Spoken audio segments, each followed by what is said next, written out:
नमस्कार. तर मी आज तुमच्यासाठी घेऊन आले आहे महाराणी पैठणी गडवाल घडीमध्ये. सो ही पैठणी कशी वाटते. अगेन वाईन रंग सुद्धा माझा फेवरेट आहे, कारण धुपछा रंग आणि वाईट रंग त्याच्यावर पैठणी बॉर्डर म्हणजे सोनेरी जरीची किनार अतिशय उठून दिसते आणि खूप सुंदर दिसते. या साडीत तुम्ही बघू शकता डॉलर बुट्टा आहे आणि या साडीचं सिल्क टेक्स्चर अतिशय सॉफ्ट आहे.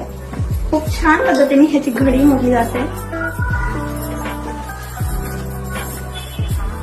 एकदम सुंदर आणि डार्क कलर आहे. राणी रंगाची बॉर्डर आहे पूर्ण साडी अशी. या साडीचा लुक दाखवते मी तुम्हाला. आणि ह्या सर्व साड्या तुम्हाला कुठे बघायला मिळतील प्रत्यक्षात, तर आपल्या ब्रांचेसला. तर आपल्या मुंबईला आताच नव्या ब्रांचची ओपनिंग झाली आहे. दादर